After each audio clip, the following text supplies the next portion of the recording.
एक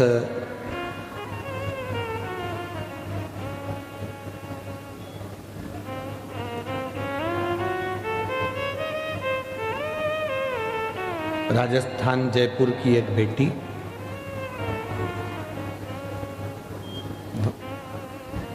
वनीता करके उसका नाम है।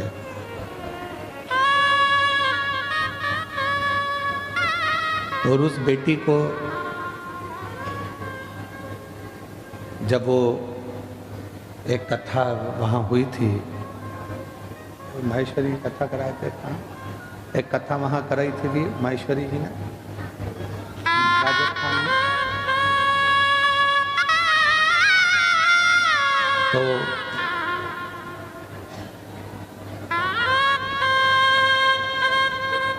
रतनगढ़ में कथा थी। तो एक वनीता नाम की एक बच्ची जो कि स्कूल में टीचर है, सरकारी स्कूल में, वो आई। समिति वालों से उसने निवेदन करा माहेश्वरी जी से कि मिलवा दीजिए। मिलवाए। बहुत रो रही थी। हमने पूछा बेटा क्या हुआ? तो कहा गुरुजी एक बड़ी बीमारी हो गई है, कैंसर जैसी बीमारी से कौन बच सका।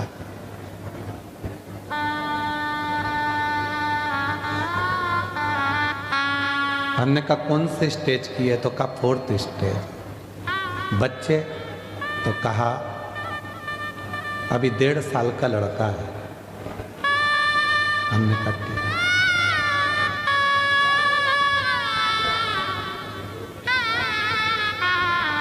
क्या चाहती हो? ये बीमारी समाप्त हो जाए। हमने कहा ये तो हम कर ही नहीं सकते। डॉक्टर के पास जाओ, दवाइयाँ लो, इलाज कराओ। कीमो बोले कीमो कराओ, थेरेपी का बोले थेरेपी कराओ। आप कुछ नहीं करोगे? हमने कहा नहीं, हम डॉक्टर थोड़ी ना जो हम कुछ करेंगे। तो फिर कोई उपाय बता दो। हमने कहा एक उपाय है, आज कथा के पंडाल में तुम ये छोड़कर चली जाना कि तुम्हें कैंसर की बीमारी है, और आज से जिंदगी ऐसी जीना कि मुझे कोई बीमारी है ही नहीं। खुश होकर माइंड में से निकाल दे कि कोई बीमारी है। बच्चे के साथ खुश रहे, पति के साथ खुश रहे, परिवार में खुश रहे, स्कूल में ज़्यादा समय निकालो, अपना पूरी एजुकेशन पढ़ाई जो करते हो कराओ, खूब एंजॉय का जीवन जियो, खूब एंजॉय।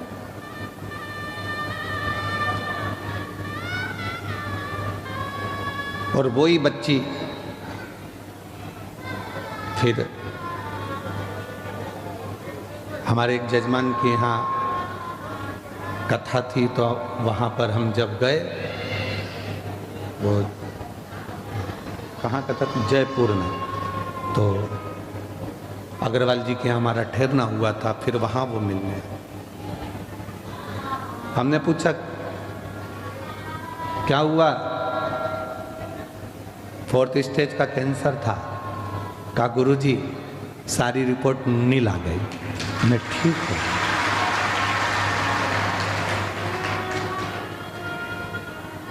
मेरी जीजियों, मेरे जीजाओं, मेरी बेटियों, मेरे बेटाओं, एक बात याद रखना, बीमारी को माइंड में बिठा लिया तो वो बीमारी तुम्हारा पीछा कभी नहीं छोड़ने वाली। बीमारी को माइंड से निकाल दिया तो बीमारी भी सोचती है ये तो मुझे झेल ही नहीं रहा, तो मैं दूसरे के पास चली जाऊं।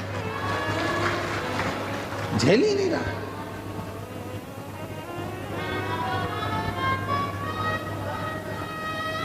हो सकता है हमारी बात का लोगों को बुरा लग जाए, पर बोलो तो हम कह देते हैं, बोलो तो हम बोल दें। हो सकता है हमारी बात का लोगों को बुरा लग जाए, पर उसका उत्तर पूरा बड़ौदा और गुजरात देना। अगर कोई प्रश्न करे तो दे दोगे। बीमारी और गर्लफ्रेंड एक जैसी होती है।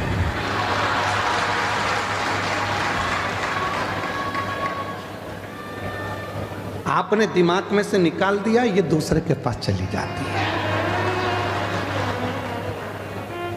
बोलो सही है कि गलत है? दिमाग में से निकाला, चलिए।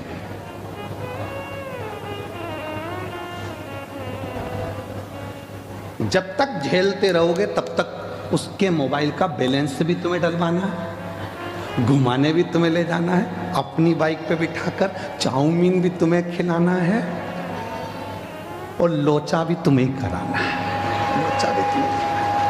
अब और तुमने एक दिन मन में सोच लिया इतना पैसा तो मैं फालतू का खर्चा कर रहा हूँ, मेरे मम्मी पापा जिससे मेरी शादी कराएंगे वो मुझे जब मिलेगी और इतना मैं जब उस पर खर्च करूँगा तो मेरी ज़िंदगी संवर जाएगी, वो मुझे प्यार करेगी।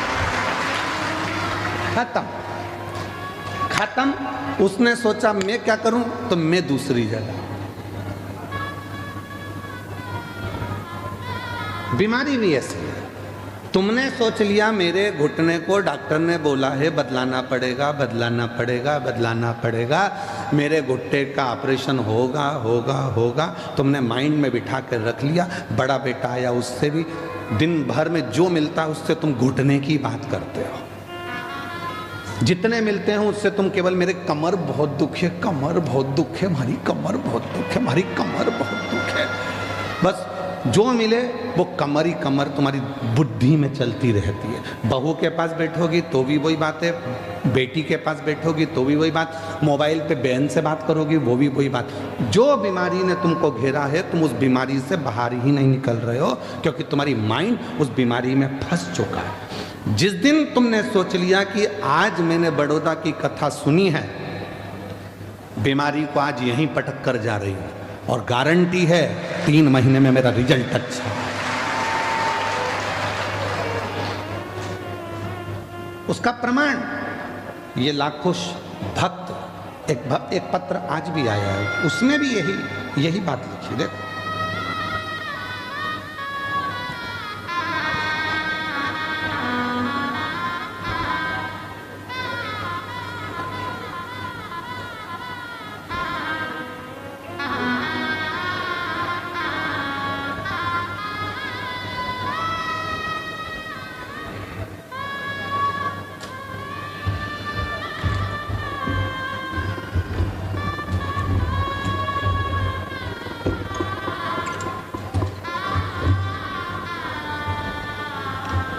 मेरा नाम सुरेखा यशवंत पाटिल है। धनलक्ष्मी पार्क, कपुराई चौकड़ी, बड़ोदरा की रहने वाली हूँ। कहीं बैठी हो तो आकर एक बेलपत्र ले जा सकते हैं। मैं क्या वर्णन करूं मेरे महादेव गुरुजी। एक लोटा जल सारी समस्या का हल। मैं आपकी हर कथा में सुना था कंकर शंकर में शंकर है। मेरी बेटी को सूरत की कथा से पहले गर्दन के पास में बड़ी गठान हो गई थी। डॉक्टर ने चेक करने के बाद पता चला ऑपरेशन करना पड़ेगा और गठान निकालना पड़ेगी।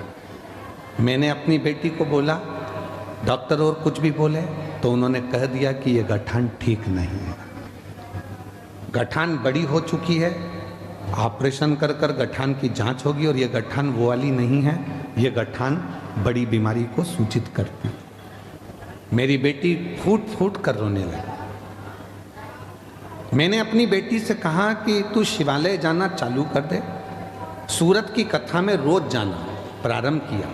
पंडाल में मिट्टी को रोज लगा लेती थी अपने गले में, निवेदन करती बाबा से। और दूसरी बार जैसे ही कथा पूरी हुई उस गठान की फिर वापिस जांच कराने के लिए सोनोग्राफी के लिए गई और बाबा ने ऐसी कृपा कर दी कि उसकी पूरी गठान गल गई और रिपोर्ट नॉर्मल है। गुरुदेव 15 दिन, देखो उसने लिखा 15 दिन बाद बाबा ने ऐसा क्या चमत्कार किया कि रिपोर्ट निकालने के बाद रिपोर्ट नॉर्मल आई और उसके बाद भोले बाबा पर खुद से ज्यादा विश्वास बढ़ गया। खुद से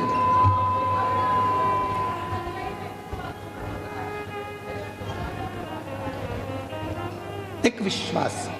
एक पत्र और है।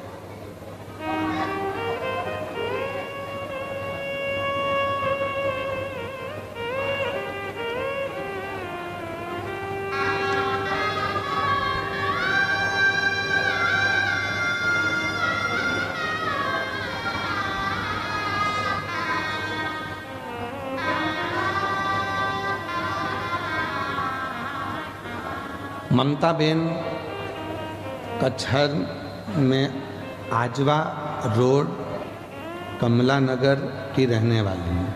कहीं बैठी हो तो आ सकते हैं। एक लोटे जल का मैं क्या वर्णन करूं। मेरी मम्मी सविता बेन कहार, उन्हें 2022 में पेट में दर्द शुरू हो गया था, तो हम सब भाई बहन ने उन्हें अस्पताल ले जाकर चेकअप कराया। उन्हें चेकअप के बाद पता चला कि उनके पेट का कैंसर है। पेट का कैंसर है और हम ये सुनकर डर गए थे। हमने कई अस्पताल में चेकअप करवाया और अच्छे से अच्छे अस्पताल में ऑपरेशन का डॉक्टर ने बोला। अब ऐसी अवस्था में क्या करें। किसी ने कहा कि शिव जी पे चढ़ा हुआ जल पीना प्रारंभ करो, एक बेलपत्र खाना प्रारंभ करो। रुद्राक्ष मंगवाया सीहोर का और रुद्राक्ष का जल शिव को चढ़ाकर पीना प्रारंभ करा। 6 महीने बाद जब जांच कराई तो सारी गठाने गल चुकी थी और कैंसर नील बता दिया।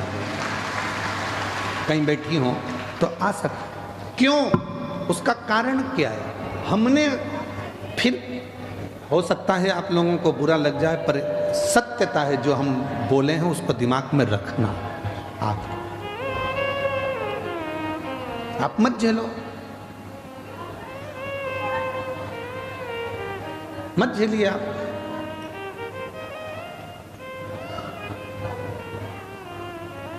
चलो जाने तो अब ये बात भी जाने तो आप तो छोटी सी बात पे आप कोई व्यक्ति आपको बार बार आपके पास में आ रहा है और आपने उसको झेलना बंद कर दिया तो वो दूसरी जगह चले जाए। मत झेलो बीमारी को। जब तक तुमने झेल कर रखा है, दिमाग में बना कर रखा है, वो बीमारी तुमको घेर कर रखेगी। और जिस दिन तुमने बीमारी को अपने दिल और दिमाग से निकाल दिया कि मैं एकदम ठीक हूँ, आई एम फाइन, मुझे कोई मतलब, मैं स्वस्थ। फोन कर कर बहन पूछेगी क्यों तेरे पाँव का दर्द कैसा है? तू बोल रही थी घुटने का ऑपरेशन। अरे काय का ऑपरेशन? भोलेनाथ जी को लोटा भर के जल चढ़ाती हूँ, पी जाती हूँ, बाबा ने मेरे को ठीक कर दिया। तुमने अपने मुख से कहना प्रारंभ कर दिया मैं ठीक हो गई, मैं ठीक हो गई, मैं ठीक हो गई, तो 24 घंटे में से एक क्षण के लिए सरस्वती हमारे मुख से निकलती है और तुम्हारी वाणी सिद्ध हो जाएगी और तुम ठीक हो जाओगे। और तुम दिन भर रोते रहोगे, भगवान सारा दुख तूने मुझे ही दे दिया, भगवान सारा दुख मुझे ही दे दिया। दिन भर यही बात के लिए रोगे तो भगवान भी कहेंगे और बच्चा कुचा किसी का दुख हो तो इसी को दे दो। तो कचरे का डिब्बा दिखता है तो कचरा डालने की याद आती है। बोलो बोलो, ईमानदारी से बोलो, जरा सही बोलो। जहाँ कचरे का डब्बा दिखेगा वहाँ। और तुम देखो रोड के किनारे अगर तुम किसी ऑफिस में जा रहे हो तो लोग जहाँ थूक देते हैं ना, तो उसको देखकर तुम्हें भी थूकने की याद आती है। बोलो बोलो, सही है कि गलत है? उसी तरह सारा दुख तुमने अपने ऊपर, भगवान तूने मुझे दुख दे दिया, भगवान सारा दुख मुझे ही दे दिया, भगवान इतनी परेशान। तो भगवान कहेंगे जब सब यहीं थूक के जा रहे हैं तो अपन और कचरा इतना पड़ा है तो और पटक दो, उसमें क्या दिक्कत वाली बात। पर तुमने उस कचरे को साफ कर दिया, थूकों को साफ कर दिया, फिर किसी की हिम्मत नहीं है कि वहाँ कोई कचरा डाल दे, क्योंकि वहाँ कचरे का डब्बा है ही नहीं, तो कचरा क्या खाते देगा? जब है ही नहीं तो फिर क्या लगेगा?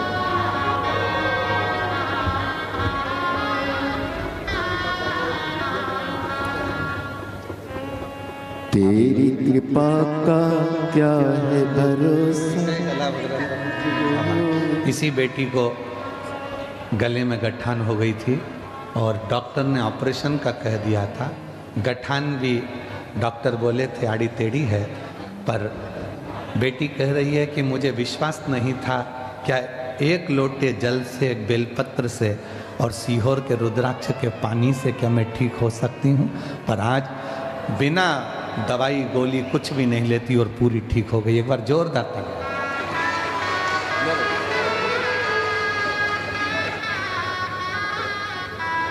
जिस पर भी हो गई तेरी कृपा करुणाओ, भव पार हुआ, भव पार हुआ। ये बेटा कह रहा है कि मेरे पापा आप पर भरोसा नहीं करते थे, किसी मंदिर में नहीं जाते थे, गाड़ी के ड्राइवर हैं, ड्राइव करते हैं। क्योंकि बेटी को इतनी तकलीफ हो गई थी तो पिता का विश्वास भी खत्म हो गया। जब पहली बार सीहोर गए बेटी को लेकर तो वहाँ बोल कर आए थे, अगर तू सच्चा है तो मैं कंकर लेकर जा रहा हूँ, मेरी बेटी ठीक हो जाए, तुझे मानूंगा। बेटा बता रहा है, अब अगर सवारी को भी लेकर जाते हैं तो कथा होती है 1 बजे से 3 बजे तक या 4 बजे तक, तो उस कथा को गाड़ी को साइड लगाकर यात्री को भी सुनाते हैं और खुद भी सुनते हैं, तब गाड़ी को आगे बढ़ाते हैं। विश्वास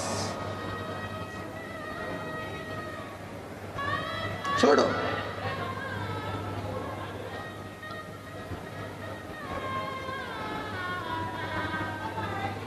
आप अपने दिल से, अपने दिमाग से ये निकाल दो कि मैं बीमार हूं। कई बेटियां कहती हैं क्या मेरी सरकारी नौकरी लगेगी? हम उनसे पूछते हैं तुम सरकारी नौकरी करोगे? हाँ। लगेगी? हाँ। कोई उपाय? तो हम बेटियों से, बेटाओं से कहते हैं अगर सरकारी नौकरी चाहते हो, तुम कहते हो कि कोई उपाय, उसका एक ही उपाय है, अपनी मेहनत को 4 गुना बढ़ाना। रात दिन एक कर दो, परिश्रम खूब करो, और आखिरी में जिस दिन कंपटीशन एग्जाम में बैठो, एक बेलपत्री पर शहद लगाकर शंकर को चढ़ाकर चले जाओ, फिर वो कार्य बाबा संभाल। मेहनत करो, परिश्रम करो। अब हम मेहनत भी नहीं करें, परिश्रम भी नहीं करें और सोचे कि सीहोर वाले बाबा जी ने कहा है तो मेरा जॉब लग जाएगा, नौकरी लग जाएगी, नहीं लगे। मेहनत आपको करना पड़े, परिश्रम आपको करना पड़े। आज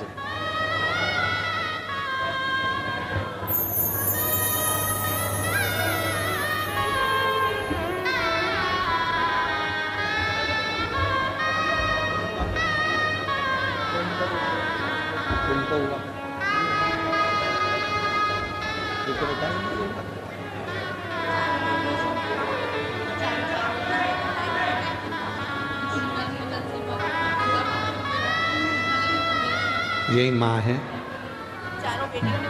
जिनको डॉक्टर ने कैंसर बता दिया था और चारों बेटियां माँ को लेकर सीहोर पहुंच गई।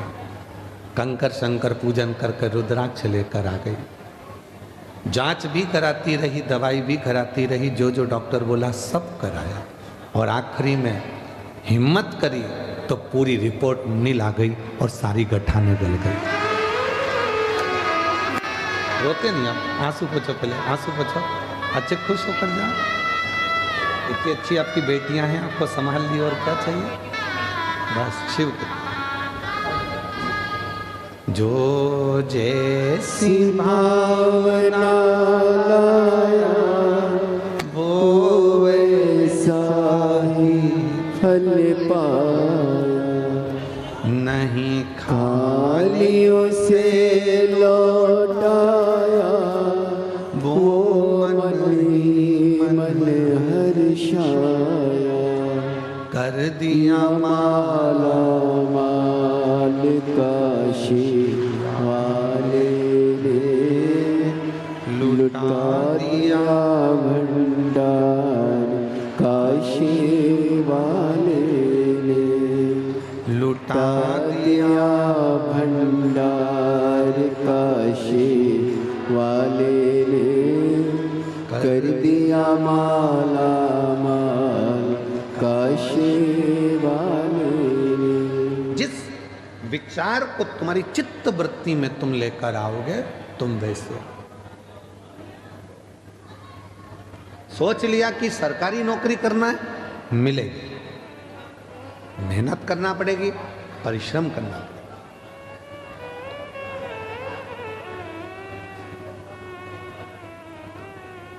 कैसे नहीं मिलेगी?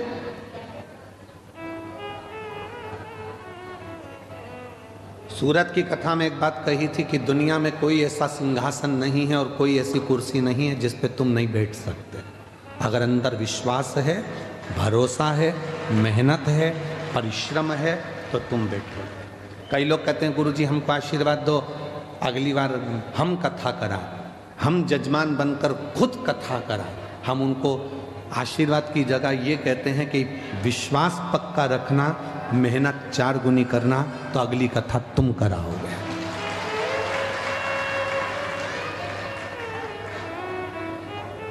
हम मेहनत ही ना करें, परिश्रम ही ना करें और सोचें कि सब कुछ मिल जाए तो नहीं मिल सकता।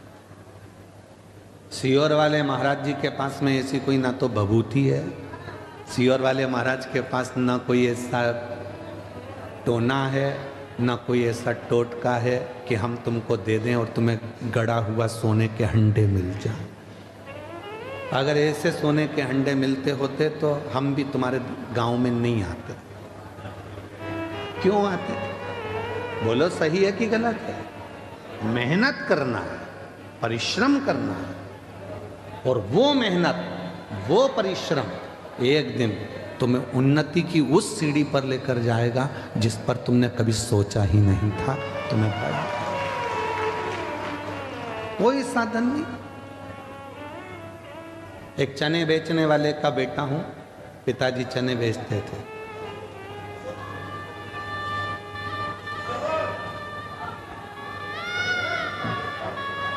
जब हमारे पिताजी चने का ठेला लगाते थे उनकी आंख में मोतियाबिंद हो गया था।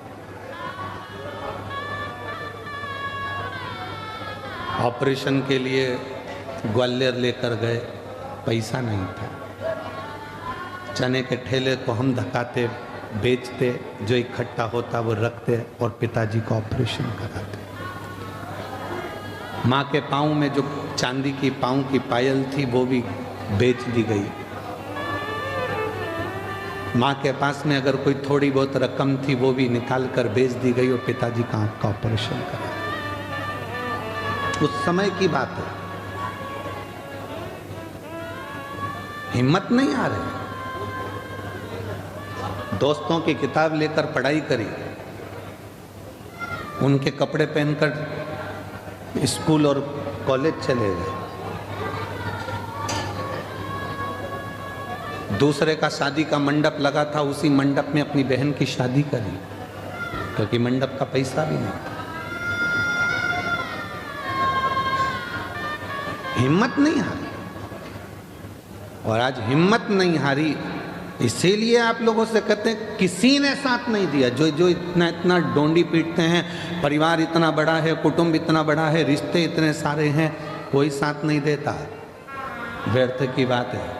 अकेले पैदा हुए हो, अकेले परिश्रम करना है और अकेले ही सिंहासन पर बैठना, कोई दूसरा नहीं आएगा। तुम किसको अपना दुखड़ा सुनाते हो?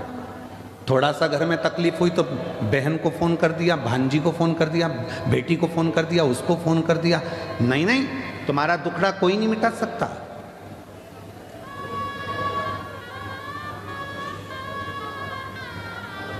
अगर तुम अपनी बेटी को फ़ोन करके भी बोल दोगे कि तेरी भाभी परेशान कर रही है, कौन सी ननंद है, तो छाती पर आकर कह दे भाभी तुम मेरी बहन मम्मी से क्यों लड़ रहे हो? दम चाहिए। वो भी किसी की बहन है, वो भी किसी की बेटी है, वो भी बोल सकती है, उसमें भी सामर्थ्यता है। इसलिए किसी को अपना दुखड़ा मत कहो। दुखड़ा कहना है, एक लोटा जल लेकर शंकर जी के मंदिर में जाकर, वो जगत का बाप है, उससे इतना जरूर कहो कि बाबा मेरी जिंदगी के सारे दुख काट देना, कोई बुरा नहीं है। हो सकता है मेरी किस्मत में पूर्व में कोई कर्म भोगने का रह गया था वो आज भोग रही हूँ, पर बाबा तू तो कर्म के लेख को भी मिटा सकता है, तो मेरे लेख को भी मिटा देना और मुझे अच्छा कर दे। उसको कहो ना, किसको कह रही? भाई आया तो उसको कह दिया, बहन आई तो उसको कह दिया, रिश्तेदार आए तो उनको कह दिया। क्या कर लेंगे रिश्तेदार? शादी में सब खा पी के चले जाते हैं, 500 रुपए की एक प्लेट निपटा के, दूसरी बार कोई नहीं आता। तुम्हारे घर में क्या हो रहा है उनको कोई मतलब नहीं।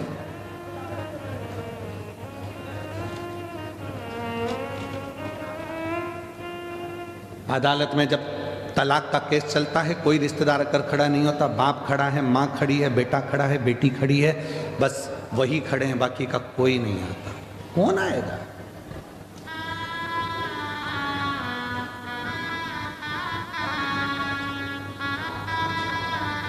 तुम्हारे यहाँ बड़ौदा में बारात निकलती है क्या?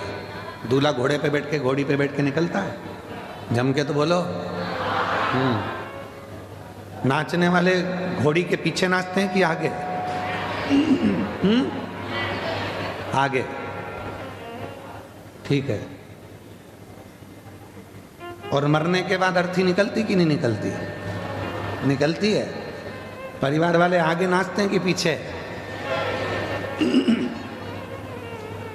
जितने परिवार वाले रिश्तेदार होंगे शादी में, खुशी में सब आगे होंगे, और दुख आया तो सब पीछे होंगे। अकेले आगे चलना है, अकेले आगे चलना।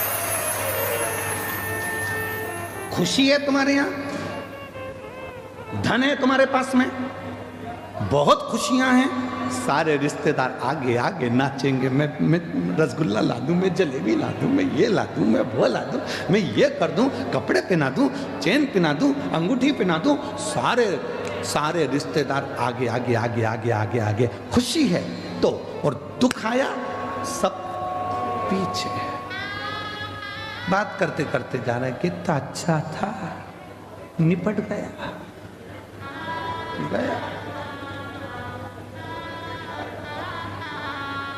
कौन आया फिर? कौन आया?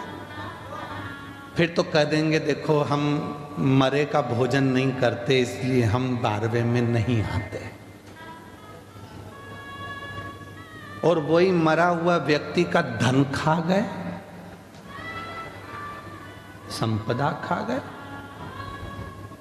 तेरे पास में मेरा लड़का देकर गया था, इतना पैसा नहीं रिहा तो तू लौटा दे। वो देने का नाम नहीं। हम 12वें का भोजन नहीं खाते, बाकी का सब खा जाते हैं, बस वो ही नहीं खाते। खा गए। लोग कहते हैं सीहोर वाला बाबा बहुत आड़ा टेढ़ा कथा बाजता है, तो उसमें दिक्कत क्या? मत सुनो, उसमें क्या प्रॉब्लम? सत्य थोड़ा कड़वा होता है, सत्य कड़वा होगा। और सुनो, दवाइयां धीरे धीरे असर करती है, और एक इंजेक्शन अच्छा जोरदार लग जाए ना, जोरदार, फिर वो असर कर जाता। सब अपने हैं। मेरा परिवार इतना बड़ा, मेरे रिश्ते इतने बड़े, मेरे नाते इतने बड़े, मेरे कुटुंब इतने बड़े, मेरे, पर याद रखना अकेले ही चलना है, कोई दूसरा। और केवल तुम्हारे साथ नहीं हुआ है, शिव जी के साथ में भी ये हुआ। अमृत निकला मंथन से, पीते समय 33 कोटि देवता को शंकर जी याद नहीं आए। एक भी देवता ने ये नहीं कहा कि शिव जी को अमृत देना, एक ने भी ये नहीं कहा कि शंकर जी दे गए अमृत पीने से, एक ने भी ये नहीं कहा कि अमृत भोलेनाथ जी के पास पहुंचा दो, एक ने भी ये नहीं कहा कि शिव जी के पास अमृत भेज दो। पार्वती जी तो इंतजार कर रही थी, तुम्हारे इतने सारे परिवार वाले कोई अमृत लेकर आएगा। एक नहीं आया, एक आए कब? जब विष निकला, कोई नहीं पिया। न पृथ्वी ले, न आकाश ले, न पताल ले, न कोई ले, कोई लेने को तैयार नहीं हुआ, न देवता ले। तब पूछा फिर इसको किसको दें, किसको दें? तो कहा एक काम करो कि वो शंकर जी के पास भेज दो। शिव जी विष? हाँ, ले जाओ। शंकर जी के पास पहुंचे विष लेकर, तो भोलेनाथ जी ने कहा ठीक है लाओ मुझे दो। पार्वती कहती है कैसी बात करते हो, अर्धांगिनी हूं तुम्हारी, अमृत लाते तुम्हें अपने पति को पिला देती, विष मेरे पति को दे रहा हूं।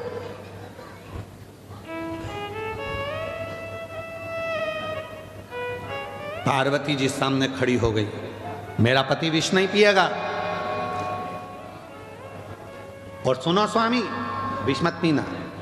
शंकर भगवान ने अपनी पत्नी को अपने पास में बिठाया, समझाया, पार्वती तू मेरी अर्धांगिनी है। एक चतुर पति, जब परिवार के लोग धोखा करते हैं, पत्नी अंदर से कछोटती है, इतना सबके लिए करा, उसके बाद भी तुम्हारी जिंदगी में दुख ही लिखा। तब भी चतुर पति अपनी पत्नी के कंधे पर हाथ रखकर समझाता है, तुझे तेरे पति पर विश्वास नहीं है क्या? ऐसे बंगले गाड़ी अगर ले भी जाएंगे तो अपने पति पर भरोसा रखना, 4 फैक्ट्रियां और खोल दूंगा, उतना बल है अगर तेरा साथ मेरे साथ है।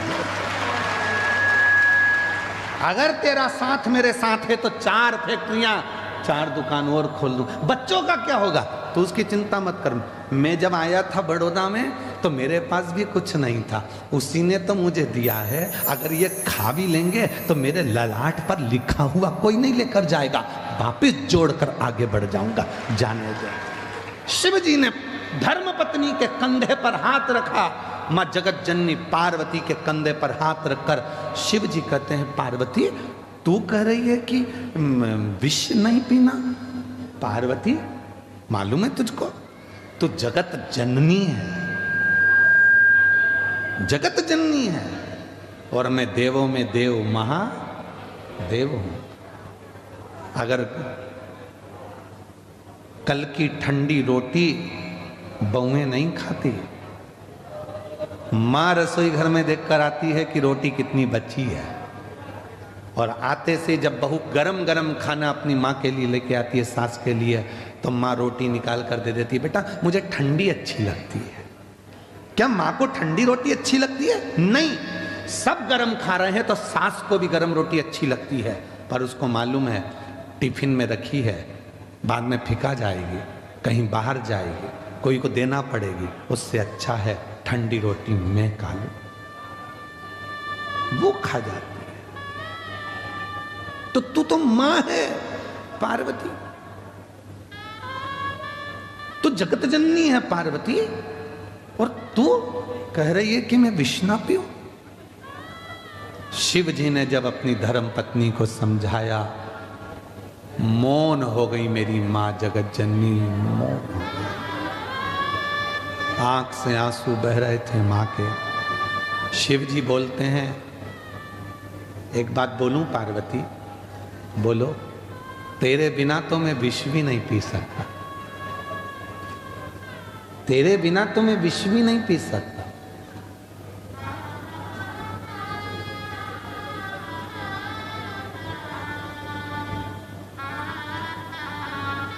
तलाक शब्द मुसलमानी शब्द है,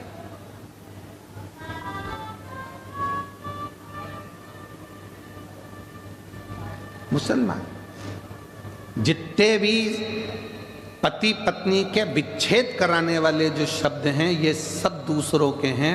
हमारी भारतीय परंपरा में, सनातन धर्म में एक भी ना तो मंत्र ऐसा है, ना कोई साधना ऐसी है, और ना कोई नियम ऐसा है कि पति पत्नी को कोई अलग कर सके। पति पत्नी 7 जन्म तक एक दूसरे के हैं, बस उनके विचार मिलना चाहिए। ये सब शब्द दूसरों के हैं।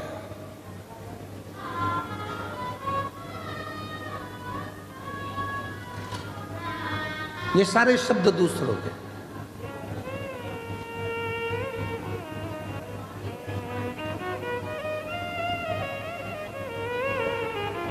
क्यों चिंता करते हो? तू बोल, मैं तेरे बिना तो विष भी नहीं पी सकता पार्वती, तू बोलेगी तो मैं विष पीऊंगा।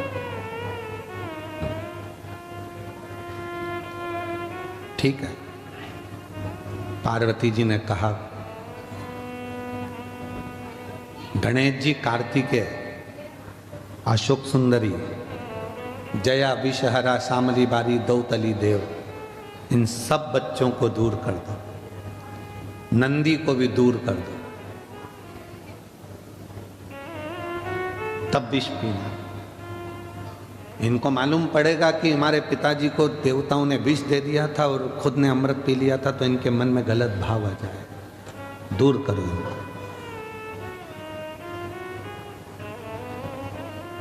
इनको दूर कर दिया था, सबको भेज दिया। गणेश जी चले गए, अष्टविनायक बनकर बैठ गए। कार्तिकेय गए, श्री सैलम पर जाकर बैठ गए। अशोक सुंदरी काशी में जा गई। जया, विषहरा, शामली बारी, दौतली देव हरिद्वार पहुंच गए। सब चले। नंदी बचा था। शिव जी ने कहा, नंदी, विष पीऊंगा, तुझे अच्छा नहीं लगेगा, तू जा।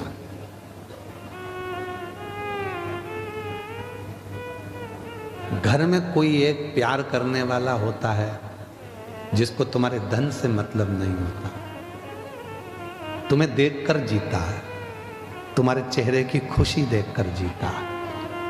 शिव जी के चेहरे की खुशी देखकर जीने वाला एक ही था, वो था देवती देव महादेव का नंदी। इसलिए आज भी मंदिर के बाहर उनका चेहरा देखता रहता है बैठकर।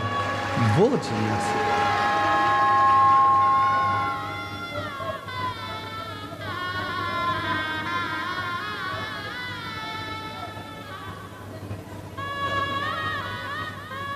तुम्हारे चेहरे पर दुख नहीं देख सकता।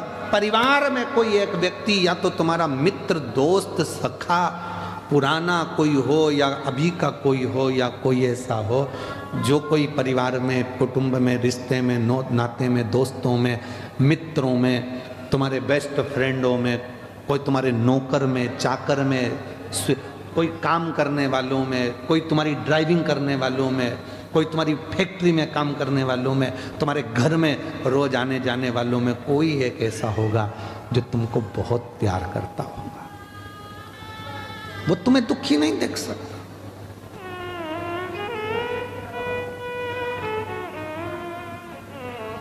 नंदी, जाओ। नंदी कहते, मैं नहीं जाऊंगा, तुम विष पियो। पार्वती जी ने पूछा, तो शिव जी का कहना नहीं मानेगा? नहीं। विष पीने के बाद हो सकता है इनको चक्कर वक्कर आ गए, गिर पड़ गए, तो मुझे लेके भगना पड़ेगा ना हॉस्पिटल। ड्राइवर का होना और गाड़ी का होना तो जरूरी है ना। शिव जी मुस्कुराकर बोले, मैं विष पीऊंगा, थोड़ा बहुत गिर गया तो। नंदी बोले, आपके पास रहकर चिंता मत करो, थोड़ा बहुत अगर विष नीचे गिर भी गया, आप चाहते हो ना किसी को नहीं मिले, मैं बैठा हूं, जो गिरेगा ये नंदी चाट जाएगा, नंदी चाटेगा, आप चिंता मत करो। कभी कभी जिंदगी में ऐसा समय आता है जो सज्ञ हैं वो 500 रुपये नहीं देते। जिस ड्राइवर ने, जिस वर्कर ने, कोई मित्र ने, जिसके पास कुछ भी नहीं था, जो तुमसे प्यार करता है, वो कह देता है, साहब चिंता मत करना, आप आंटी जी चिंता मत करना, मैं तुमको ला कर देता हूँ, तुम तो तुम्हारा काम करो। बेटा तुमको पढ़ाई करना है, कोई नहीं देगा ना, मैं दे दूंगा, तुम चिंता मत करो। साधारण व्यक्ति जिससे सोचा ही नहीं था, प्रेम था उसके अंदर, उसने अपनी तनख्वाह में से, अपनी जेब में से लाकर दे दिया, ये लो, दुखी मत हो, दुखी मत हो। नंदी, तुम विष पियो, गिरेगा, मैं चाहता।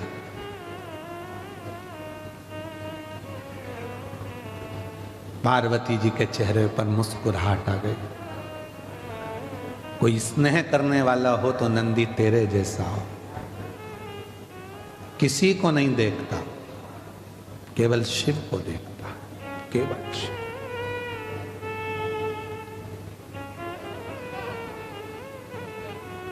केवल शिव को, उसके सिवाय किसी को नहीं। शंकर की ओर उसका मुख होता है और शिवलिंग की ओर देखता रहता है। देख,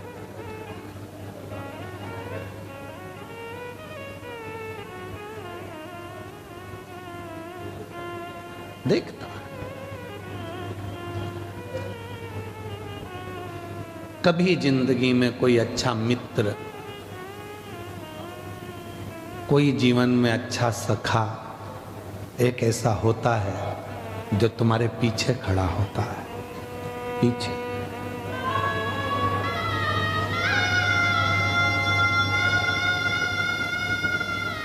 कोई जिंदगी में कोई अपना एक ऐसा हो जाता है जो तुम्हारे पीछे खड़े होकर तुम्हें हिम्मत देता है, घबराना नहीं, मैं हूं।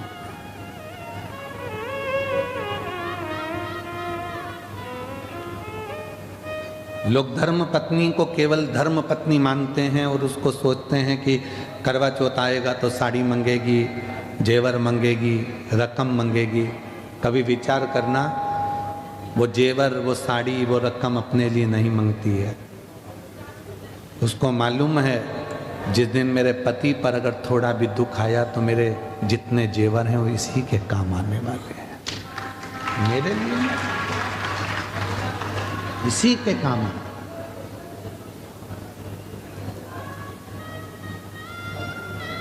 स्नेह कोई चाहने वाला अगर मिले, फिर निवेदन करूंगा, प्यार में धन नहीं होता, प्यार में पैसा नहीं होता, और प्यार चेहरा देखकर नहीं होता।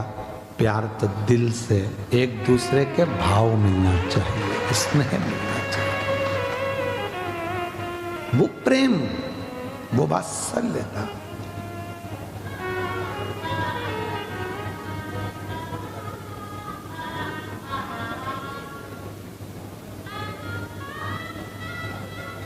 हम जिन मित्रों की किताब लेकर पढ़ते थे, हम जिन मित्रों के कपड़े पहनकर स्कूल चले जाते थे, उन मित्रों के भी रिश्तेदार कहते थे तेरे कपड़े मत दिया कर इसको।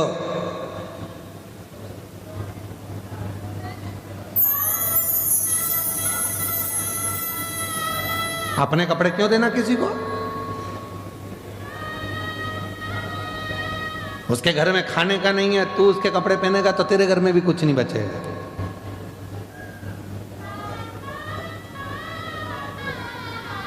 मत देना इसको कपड़े। अपनी किताब क्यों देता है?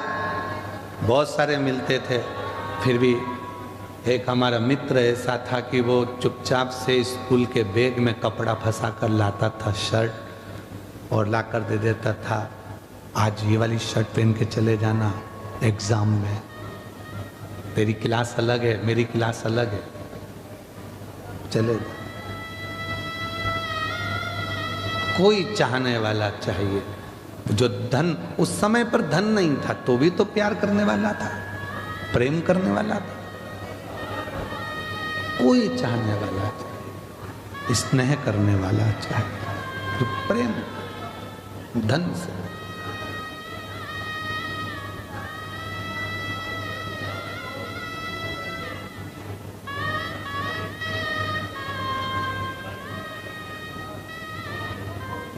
महाराज,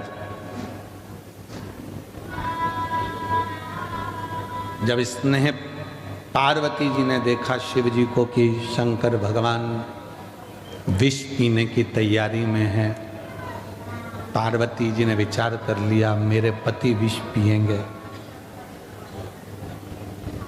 मैं क्या करूं?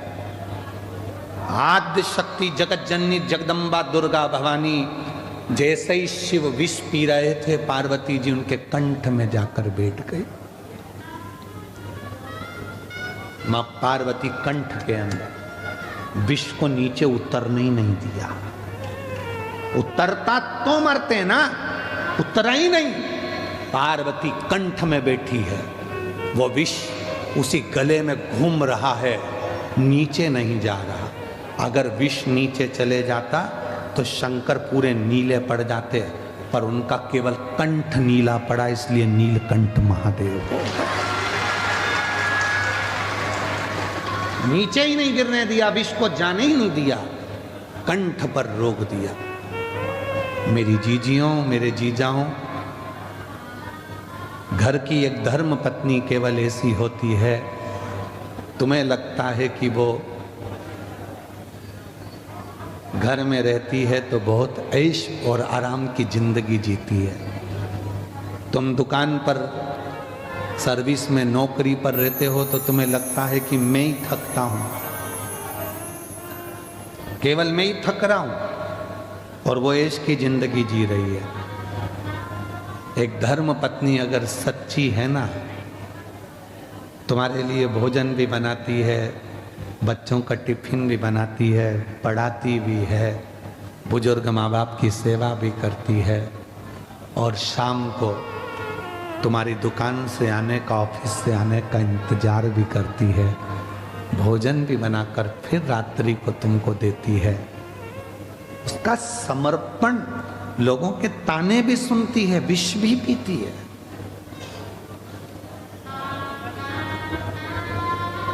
वो सच्ची धर्म पत्नी।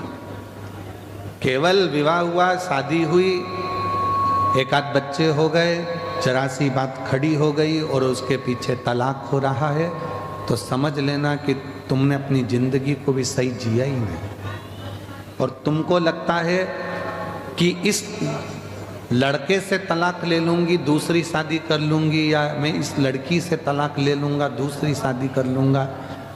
हो सकता है कि आने वाला समय कैसा हो, उसको निभाओ, समझो क्यों विवाद हो रहा, किस चीज के लिए, थोड़ा निभाओ, साधु। हाँ, कोई धन का ही मीत है, पैसे से ही प्रेम है, तो फिर तलाक भी हो सकता, पर धन का मीत नहीं है, केवल प्यार चाहता है, केवल प्रेम चाहता है, तो फिर पैसे को बीच में मत लाओ, धन बीच में।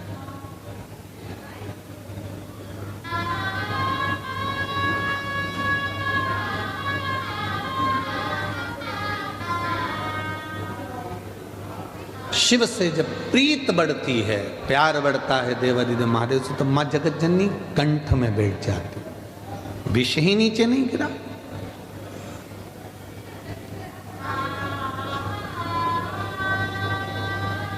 थोड़ा सा 2-4 बूंद नीचे गिरा तो मेरे नंदी ने उसको साफ कर दिया,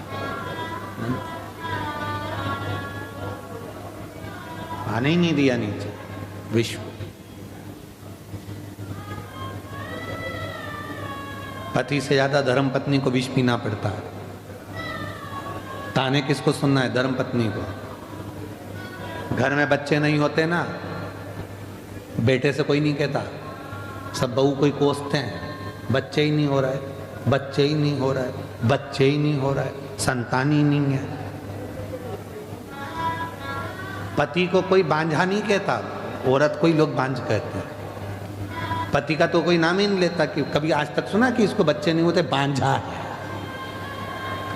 पर पत्नी को कह देंगे, कोस कोस के मार देंगे, बांझ है, बच्चे नहीं है, संतान नहीं है। मौसी आई तो के, मामी आई तो के, भाभी आई तो के, ननंद आई तो के, बच्चे नहीं है तो तुम्हारा दे दो, लग जाओ। बच्चे नहीं है, बच्चे नहीं है, बच्चे नहीं है, पति से कोई नहीं कह रहा। सारे दोष स्त्री को, सब विष उसको।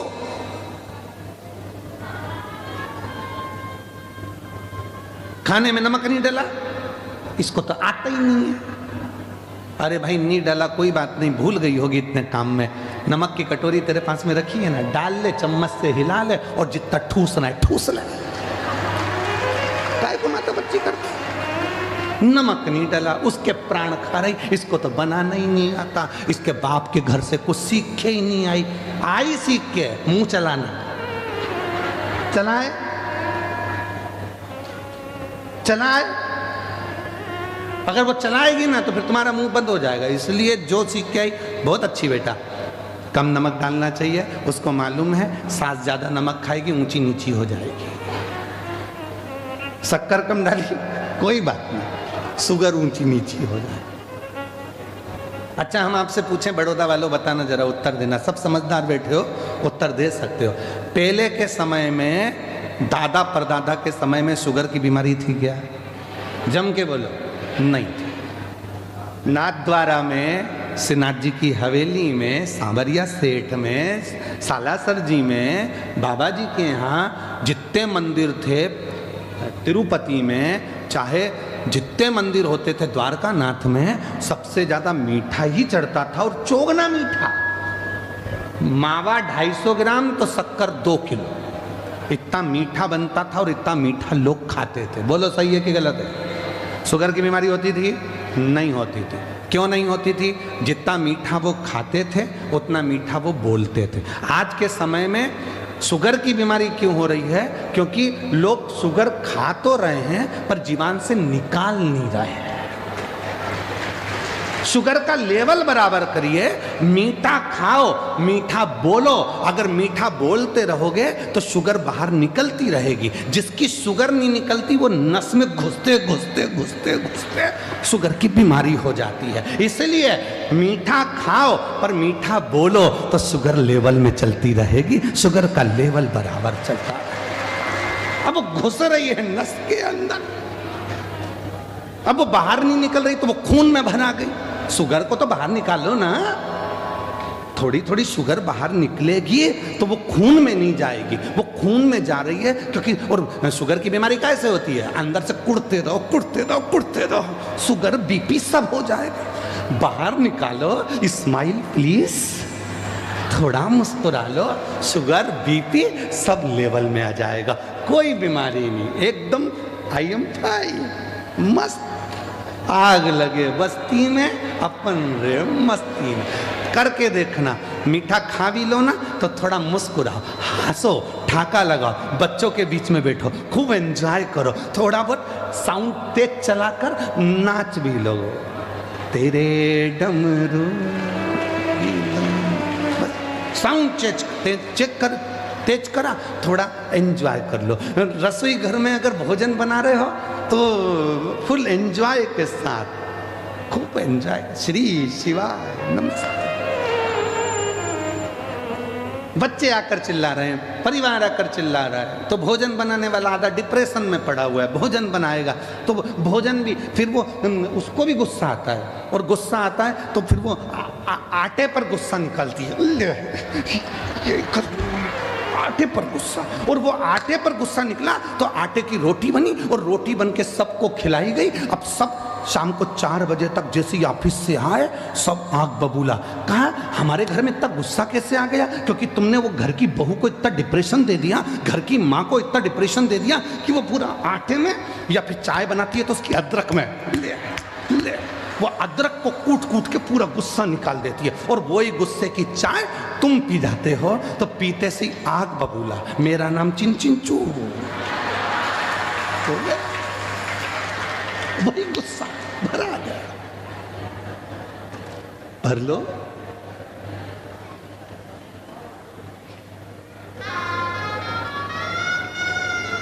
उसको सुखी रखो।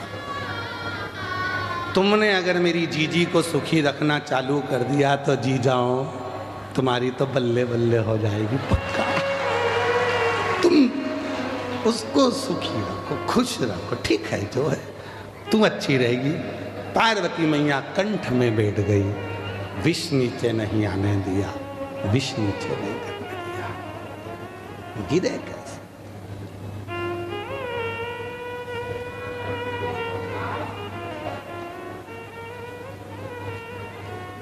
वो जगत जननी अम्बा जगदम्बा है, जगत धात्री।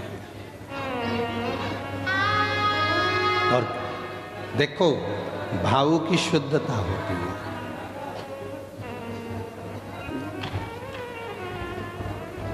अगर दिल में अगर परमात्मा बसा है तो तुम फिर कहीं पर भी बैठकर उसको भज सकते हो। कहीं वो एक गुजरात का एक गीत बड़ा सुंदर था, उसमें वो माताएं ने, जिनने भी वो गीत गाया है, उसमें बहुत पहले वो गीत चलता था कि पंछीड़ा रे उड़ी ने जाए जे पावागढ़ रे, और माँ काली ने जय ने कीजे गरबा।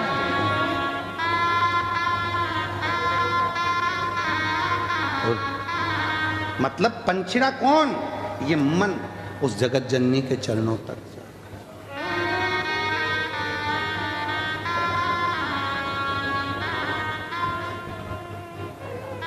इसकी एक लाइन और क्या है?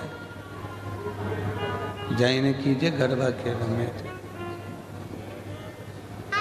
हमारा गाँव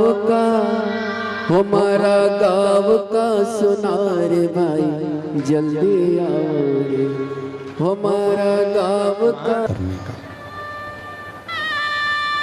जहां 14 फरवरी से 20 फरवरी तक रुद्राक्ष महोत्सव रहेगा।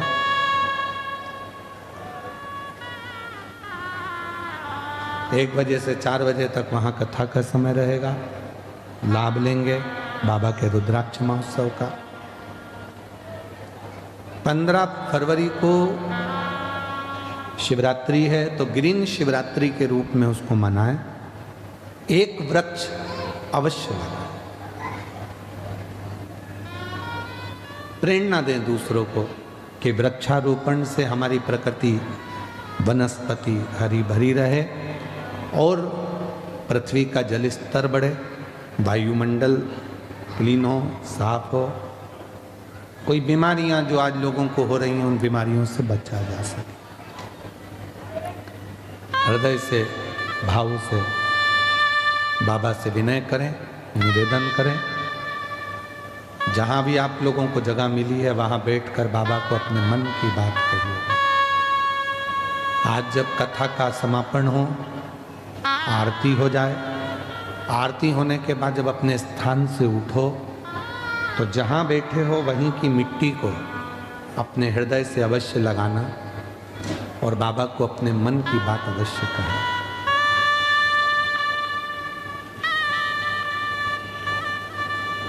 साथ में बाबा से प्रार्थना करिएगा, साथ में बोलिएगा, दिल से बाबा को नमन करिएगा, विनय करिएगा।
भोला सब दुख का तुम्हारा, ओ भोला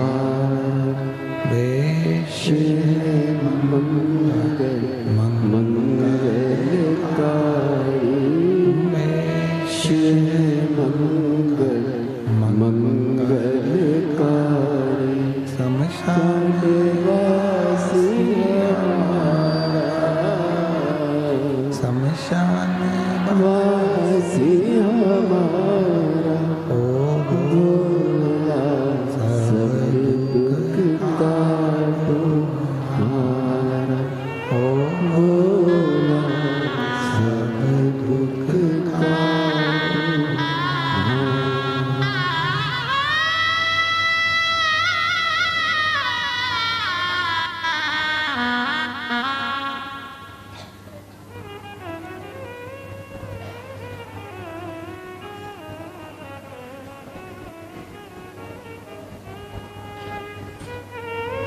बाबा देवादिदेव महादेव भगवान शिव ओगड़दानी त्रिकालदर्शी कैलाशी विनाशी भगवान शंकर की पवित्र कथा कह रही है।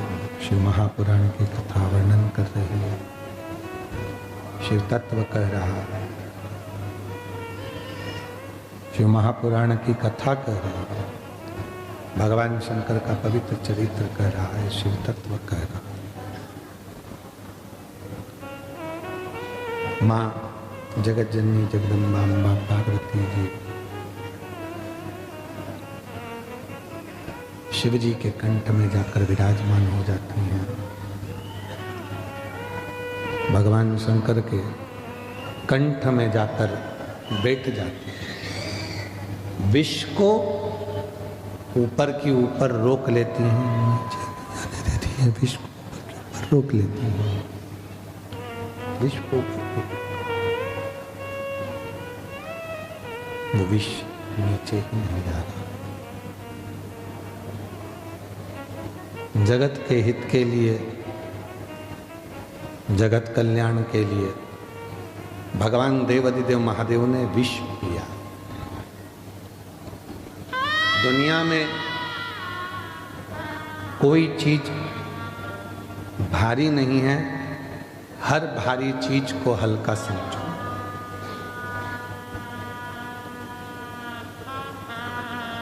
छत्रपति वीर शिवाजी का प्रसंग एक आता है। जीजाबाई ने सामने देखा था कि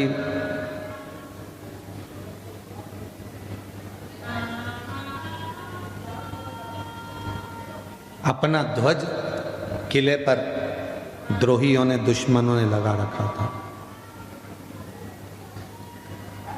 और जीजाबाई ने छत्रपति वीर शिवाजी से कहा था कि ये ध्वज अच्छा नहीं लगा, इस ध्वज को निकालो।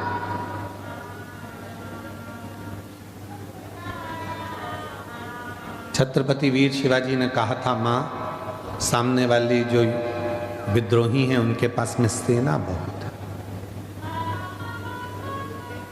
भले सेना हो, तुम में बल कम है क्या?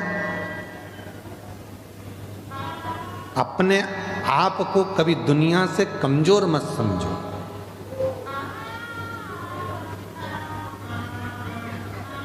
अपने आप से दुनिया से कभी कमजोर ना समझो। स्वयं को इतना प्रबल समझो कि दुनिया के सारे दुख से, दुनिया की सारी तकलीफों से मैं लड़ सकता हूं।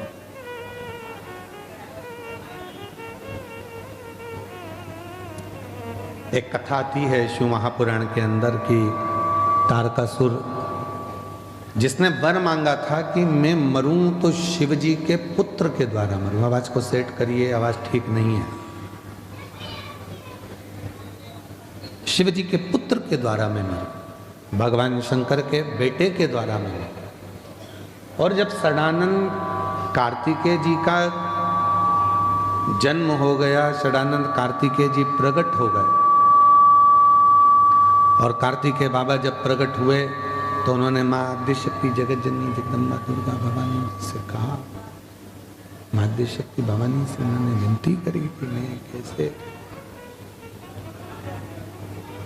इस तारकासुर ने वर मांगा है, इस तारकासुर ने वर मांगा है कि मरूं तो शिव जी के पुत्र के द्वारा मरूं, बेटे के द्वारा मरूं। पर मैं छोटा हूं और तारकासुर की सेना विशाल है, ये मुझसे कैसे मरेगा? दुनिया में कोई ऐसा काम नहीं जो व्यक्ति कर ना सकता। एक पत्र अच्छा है।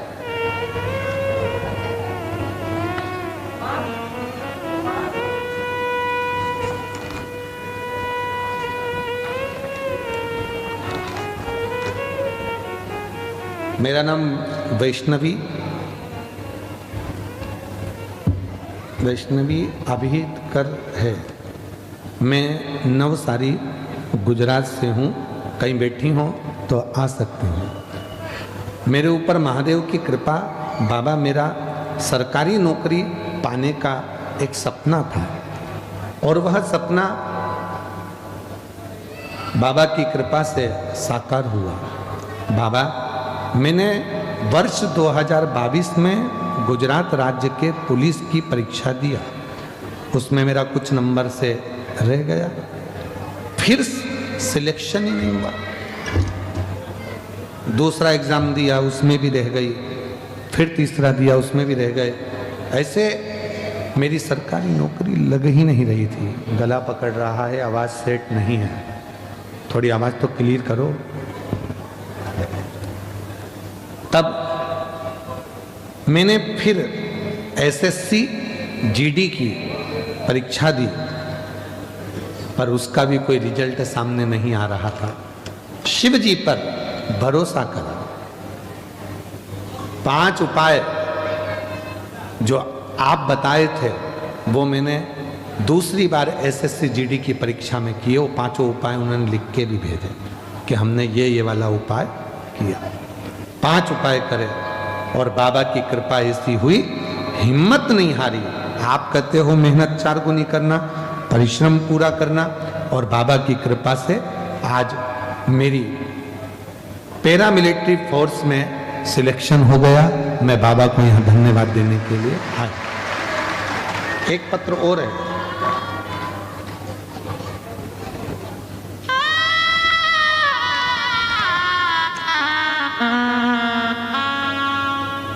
मेरा नाम जरा पढ़ के बताओ क्या लिखा है।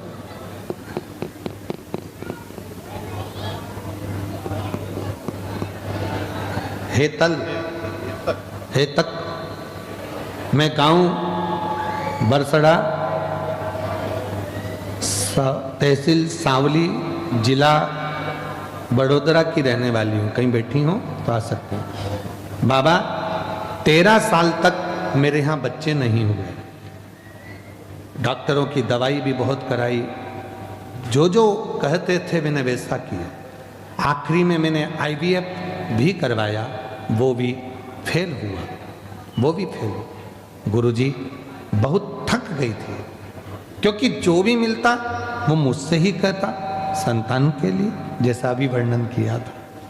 और आखिरी में किसी ने कहा, सियोर वाला गुरुजी कथा कहता है, अगर आसन लगाकर दिल से सुनी जाए, प्रार्थना करी जाए, विनय करा जाए और बाबा के सफेद आंकड़े की जड़ का प्रयोग करा जाए तो होगा।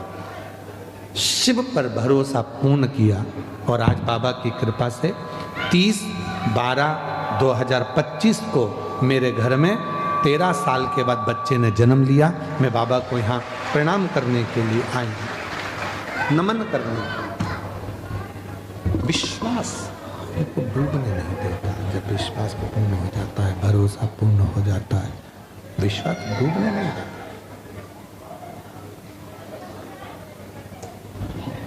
शंभू, भरोसा डूबने नहीं देता है। भरोसा होता है। और जितना आप शिव महापुराण की कथा में बैठे हो, भगवान शंकर पर जितना भरोसा आप कर कर बैठे हो, वो भरोसा आपका टूटेगा नहीं।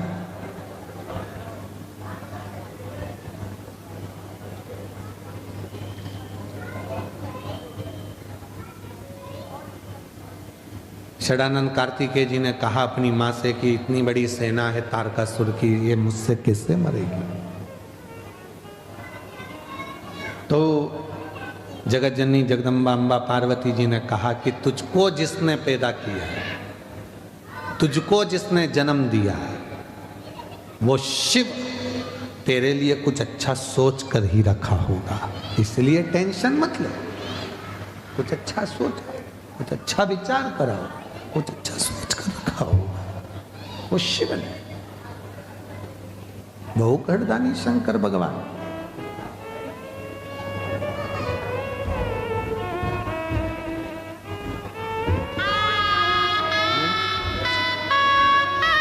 आप ही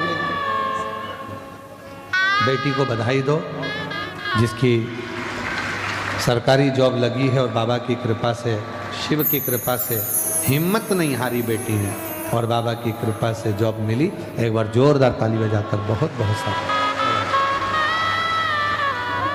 क्यों हिम्मत हारना? माँ पार्वती जी कह रही है हिम्मत मत हारो। पार्वती माता कह रही है बिल्कुल हिम्मत मत हारो। पार्वती जी कहती हैं जिस शिव ने तुम्हें जन्म दिया है, जिस शंकर भगवान की तुम संतान हो, जिन भोलेनाथ जी ने तुमको जन्म दिया है, संसार में भेजा है, उन शिव ने तुम्हारे लिए बहुत कुछ सोच के रखा। तो क्या मेरे युद्ध में शंकर भगवान भी आएंगे, पिताजी भी आएंगे? क्या मेरे युद्ध में शिव जी आएंगे? कई लोग कहते हैं भगवान ने अगर सृष्टि बनाई है तो फिर भगवान सामने क्यों नहीं आता?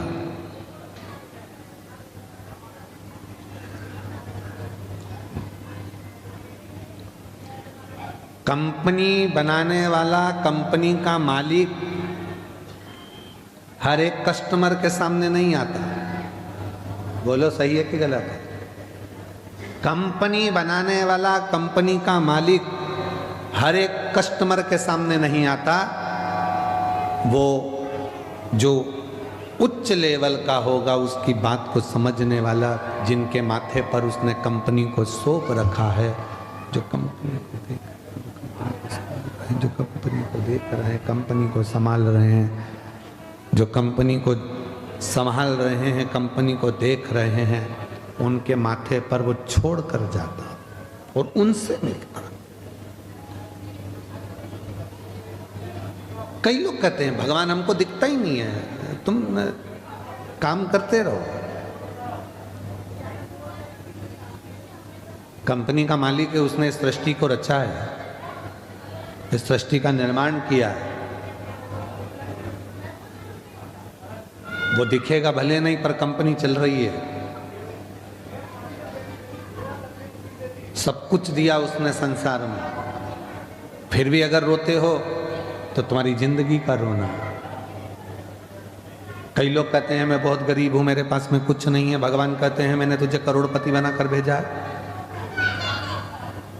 एक लड़का, नौजवान लड़का, मरने के लिए ऊपर पहाड़ पे चढ़ गया। वहीं पर संत निकल कर जा रहे थे, कोई शिव के भक्त थे, भगवान शंकर के परम भक्त, निकल कर जा रहे। लड़के से पूछा क्या कर रहा है? कहा सुसाइड कर रहा हूं, मर रहा हूं। क्यों मर रहा है? भगवान ने मुझे इतना गरीब बनाकर भेजा, मेरे को कुछ भी नहीं दिया। मेरी किस्मत में तो भाटा ही भाटा लिखा, किस्मत में कुछ भी अच्छा नहीं लिखा। मेरी किस्मत तो पूरी बेकार है, मेरी किस्मत में कुछ अच्छा है, मेरी किस्मत तो सब बेकार।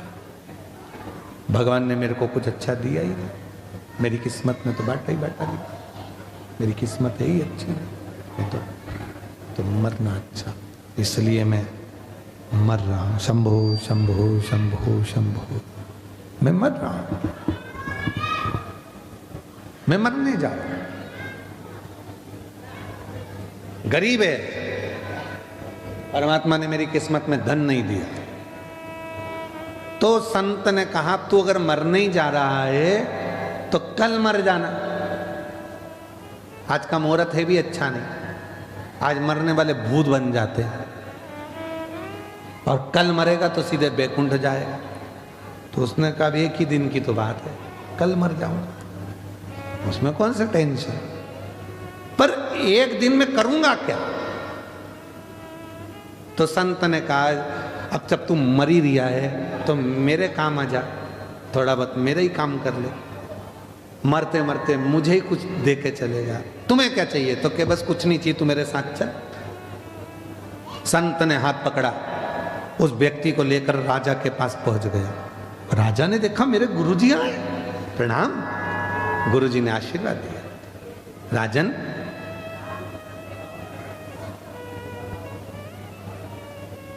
ये मरने से पहले मेरे ऊपर कृपा करना चाहता है और तू मुझ पे दया कर दे, मुझे भंडारा करना है।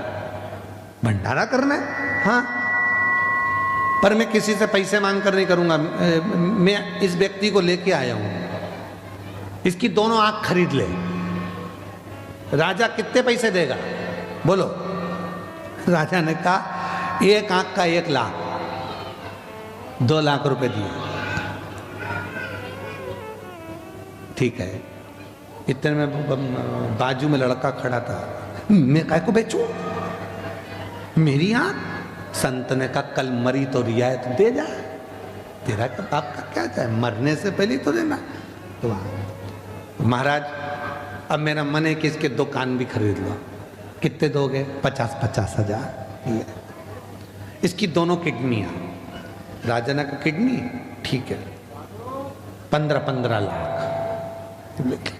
पांव 5-5 लाख, हाथ 8-8 लाख, 1,12,00,000 का हिसाब बन गया।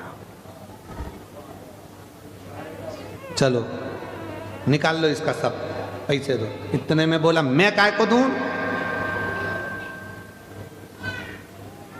मैं काय को दूं? भाई तो कल मरना ही तो है, उससे पहले देने में दिक्कत क्या है? नहीं मैं नहीं दूंगा। उसको समझ में आ गया, संत के चरण पकड़ लिए। महाराज मुझे नहीं मालूम था कि मैं भी करोड़ों का हूं, मैं भी करोड़ों का हूं,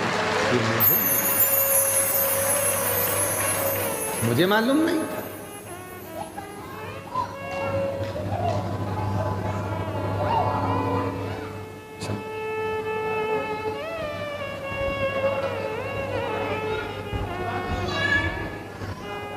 मुझे मालूम नहीं था कि मैं करोड़ों का हूं। आज मुझे मेरा ज्ञान हुआ, आज मुझे मालूम पड़ा कि मैं करोड़ों का हूं। हम अपने आप को कमजोर समझते हैं, हम अपने आप को खाली समझते हैं, हम अपनी कीमत नहीं समझ पाते। जिस दिन हमने अपनी कीमत को जान लिया, जिस दिन हम अपनी कीमत को समझकर, जिस दिन हमने हमारी कीमत को समझ लिया कि परमात्मा ने हमको जन्म दिया है, वो परमात्मा ने अगर हमें संसार सागर में भेजा है तो खाली नहीं भेजा है। उसने कुछ सोच समझ कर, कुछ विचार कर कर हमको इस संसार सागर में भेजा होगा। जाओ, पार्वती जी कहती हैं कि तारकासुर से युद्ध लड़ो। तारकासुर से युद्ध? हाँ, जाओ लड़ो। इतनी बड़ी सेना और इतना विशाल तारकासुर, जिसने बैकुंठ तक पर भी, इंद्रलोक पे सिंहासन पर भी उसने अपना कब्जा जमा कर रखा है। और आप कहते हो माँ कि मैं उससे लड़ने के लिए जाऊँ, उससे लड़ने के लिए जाऊँ। शंभो शंभो शंभो शंभो शंभो शंभो, मैं उससे लड़ने के लिए जाऊँ?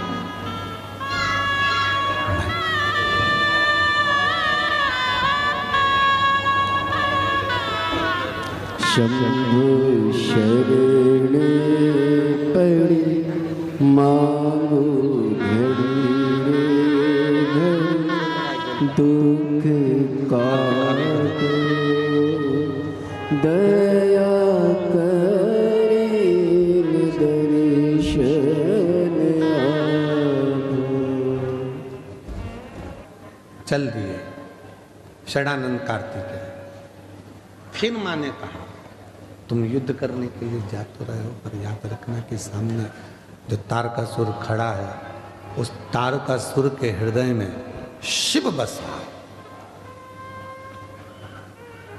जिसके दिल में, जिसके हृदय में शिव का निवास होता है, उसका दिल कभी ना दुखाए, उसको कभी कष्ट ना दीजिए। उसके मन में शिव बसा हुआ है, उसके हृदय में शंकर बसा हुआ है, उसके हृदय में शिव तत्व समाहित है, उसके हृदय में शंकर जी विराजमान है। हृदय में अगर शिव बैठे हैं तो उसको कष्ट ना दिया जाए। एक काम करना शिवानंद कार्तिक, बाण तो छोड़ना पर उसके हृदय में ना लगे, इसका ध्यान रखना। उसके हृदय में बाण नहीं लगना चाहिए, इस बात का ध्यान रखना।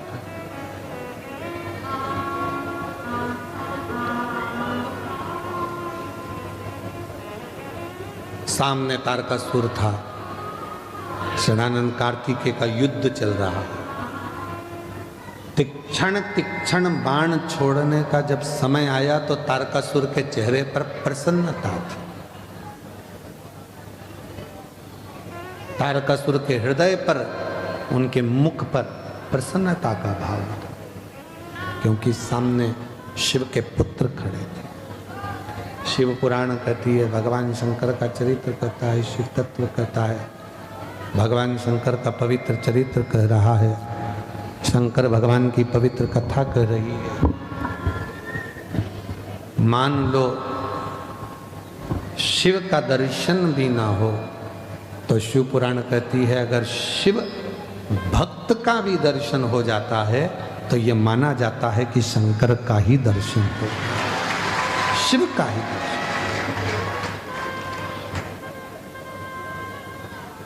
तारकासुर ने षडानंद कार्तिकेय का दर्शन किया, शिव का दर्शन।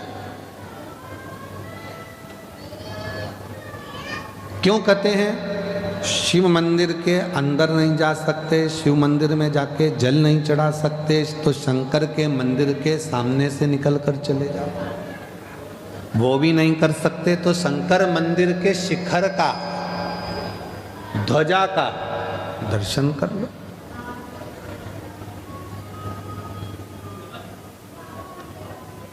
शिव मंदिर में जो ध्वजा लगी होती है, शिव मंदिर की जो ध्वजा होती है, शंकर जी के मंदिर में जो ध्वजा लगी होती है, वो हमारे क्षेत्र में, हमारे गांव में, हमारे क्षेत्र के अंतर्गत कोई का भी अगर कोई पाप कृत्य भी उस क्षेत्र में अगर एकत्रित होता है तो वो ध्वजा की जो लहर होती है, ध्वजा का जो वो क्या कहते हैं आप लोग, नाथद्वारा कौन कौन गए? हाथ उठाओ जरा, नाथद्वारा जाने वाले।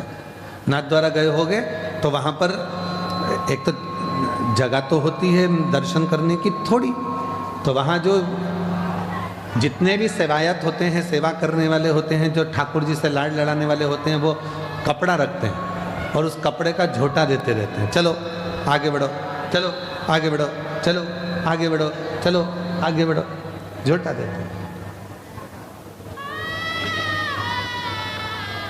और अपन सब धीरे धीरे दर्शन करते हुए, वल्लभ विठ्ठल गिरधारी श्री यमुना जी की बलिहारी, वल्लभ विठ्ठल गिरधारी श्री यमुना जी की बलिहारी, यमुना जी की बलिहारी, वल्लभ विठ्ठल गिरधारी, यमुना जी की बलिहारी, वल्लभ विठ्ठल गिरधारी, वल्लभ विठ्ठल गिरधारी श्री यमुना जी की बलिहारी। वो झोटा मारते रहते, चलो। और अपन ठाकुर जी का नाम लेते हुए, गिराज धरण प्रभु तुम्हारी शरण, गिराज धरण प्रभु तुम्हारी शरण, गिराज धरण प्रभु तुम्हारी शरण, बोलते बोलते बोलते बोलते आगे बढ़ते चले जाते, आगे जाते जाते। तो वो जो झपटा है, जो जो झपटा मारा जाता है, वो इसलिए मारा जाता है कि चलो तुम्हारे जितने पाप थे वो सब ठाकुर जी के चरणों में दर्शन करते से झपट से बाहर निकल गए। चलो निकलो यहाँ से, चलो बाहर निकलते जाओ, चलते जाओ, आगे बढ़ते जाओ। वो निकल तो जो शिव मंदिर पे जो ध्वज लगती है और ध्वज में जो झंडा लगता है, वो पताका जब लहराती है तो उस पताका के नीचे आसपास के क्षेत्र में जितनी भी जगह होती है, उस मंदिर प्रांगण के आसपास में कोई भी आकर खड़ा हो जाता है, उसके पाप, उसके भीतर के जितने भी पाप कर्म होते हैं वो सब झटक जाते हैं, बाहर निकल जाते हैं उस मात्र ध्वजा का शिखर का दर्शन करने पर। है भाई, ध्वजा शिखर का दर्शन करने पर, ध्वजा शिखर का दर्शन करने पर वो सारे के सारे पाप समाप्त हो, सब समाप्त हो।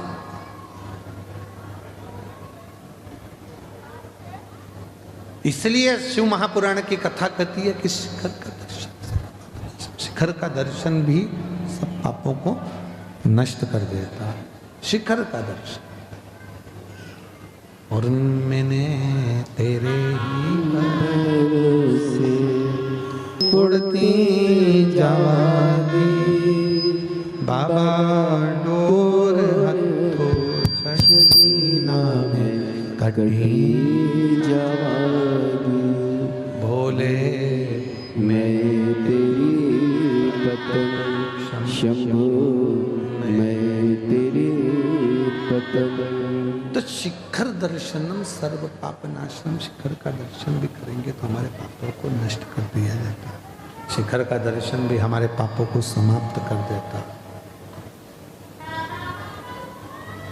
तारकासुर के प्राण जा रहे हैं, शिव जी के पुत्र का दर्शन कर रहे हैं, शिव पुत्र का दर्शन, षडानंद कार्तिकेय का दर्शन। इसलिए शिव महापुराण में कहा, दो मन होते हैं व्यक्ति के,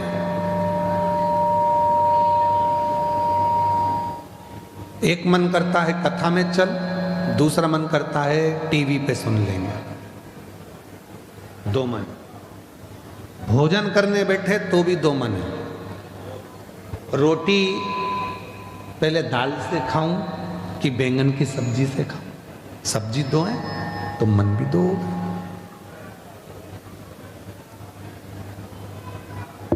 अलमारी के सामने जाकर खड़े हो गए, साड़ियां जमी हुई हैं, कपड़े रखे हुए हैं, फिर दो मन हो गए, ये पहनूं कि ये पहनूं, कौन सी पहनूं? दो मन। वस्त्र पहनते समय दो मन है, भोजन करते समय दो मन है, यहाँ तक कि माला जपने बैठते हैं तो भी दो मन हो जाते हैं। शंकर जी की नहीं जपूंगी तो बुरा लग जाएगा, राम जी की जपूंगी नहीं तो बुरा लग जाएगा, तो माला जपने भी बैठे हैं तो मिक्स वेज सब्जी करिए, पूरी राम भाजी बनाइए। एक काम करती हूँ, राम जी की एक माला जप लेती हूँ, एक शंकर जी की जप लेती हूँ, एक कृष्ण जी की जप लेती हूँ, एक हनुमान जी की जप लेती हूँ, एक इनकी जप लेती हूँ, और बैठ गई सुबह से राम राम राम राम राम।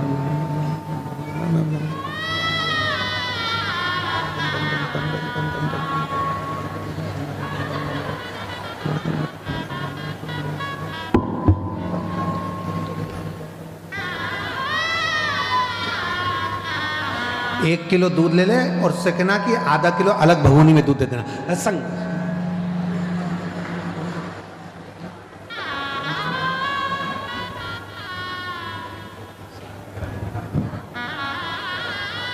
अरे इधर से लगाती लगाती उधर चली जा, पोछा सारी पूरी मिक्स बैंगन, मूली, भाजी, पालक, सब दो मन वहां भी चल, मन डोलते फिर। भजन में भी मन विचलित हो रहा है, दो जगह जा रहा है, मन विचलित हो रहा है। पर शिव महापुराण की कथा कहती है, भगवान शंकर का चरित्र कथा है, शिव तत्व कथा है, शंकर जी की कथा कहती है, शिव महापुराण की कथा वर्णन करती है। अगली बार से कथा करने आएंगे तो साउंड वाले के लिए एक लोटा जल चढ़ा के आए।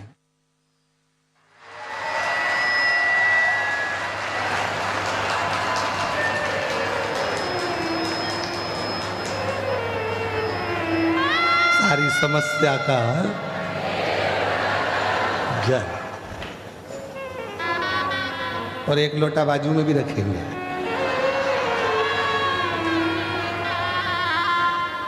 कभी कभी इनमें महादेव फंस जाए तो यहीं चढ़ा दिया जाए। शंभू।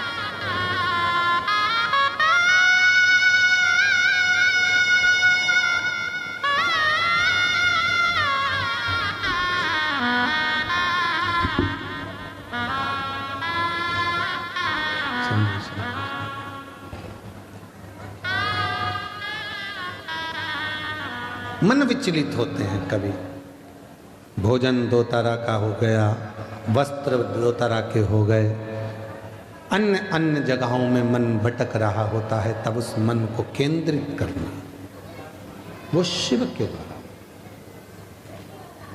शिव के द्वारा। तो कहा कभी कभी ऐसा होता है कि मन ऐसा कर जाता है कि मैं इस दुकान को खोलूंगा और ये दुकान चलेगी कि नहीं चलेगी, मैं इस फैक्ट्री को करूंगा, फैक्ट्री चलेगी कि नहीं चलेगी, मैं गाड़ी ले रहा हूँ व्यापार के लिए, गाड़ी चलेगी कि नहीं चलेगी, मैं इस काम को कर रहा हूँ, ये वाली प्रॉपर्टी ले रहा हूँ, इस पे मल्टी बनाऊंगा, बिकेगी नहीं बिकेगी, कॉलोनी काटूंगा, इस कॉलोनी में लाभ मिलेगा नहीं मिलेगा।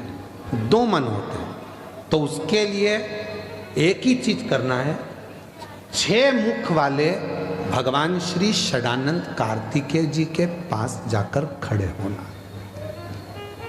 देखिए मन को केंद्रित करना। 2 मन हो रहे ना, तो 6 मुख वाले भगवान श्री षडानंद कार्तिकेय जी, जो शंकर जी के मंदिर में पार्वती जी रहती हैं, गणेश जी रहते हैं और कार्तिकेय जी की मूर्ति होती है। बोलो देखिए ना, दर्शन तो करे ना सबने। तो कार्तिकेय जी के सामने जाकर खड़े हो जाओ और कार्तिकेय बाबा के सम्मुख में 4 पुष्प, श्वेत सफेद कलर के 4 फूल, कोई से भी, कोई भी, 4 चावल के दाने, षडानंद कार्तिकेय जी के सामने शिव जी के मंत्र का उच्चारण करते हुए, चाहे पंचाक्षर हो नमः शिवाय, षडाक्षर हो ओम नमः शिवाय या श्री शिवाय नमस्तुभ्यम बोलकर वो 4 चावल के दाने, 4 श्वेत पुष्प कार्तिकेय बाबा के सामने समर्पित करो।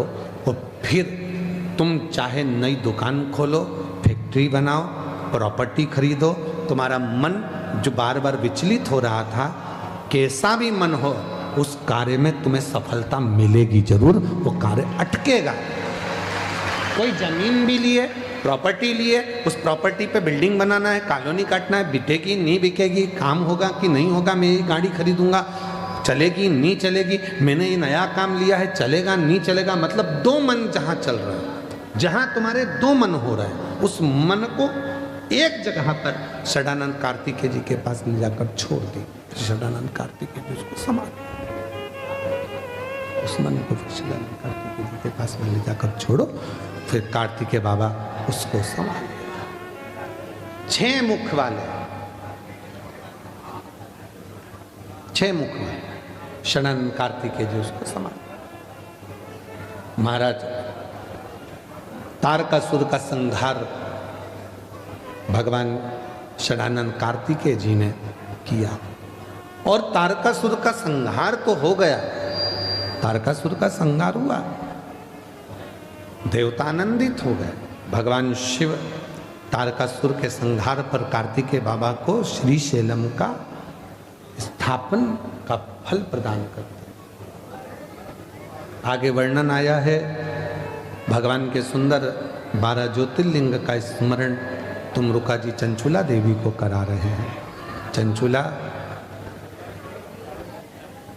चंद्रदेव को काया का रोग हो गया था, और चंद्रदेव पर जब काया का रोग हुआ, उस काया के रोग से मुक्त होने के लिए चंद्रदेव ने भगवान देवाधिदेव महादेव का भजन किया।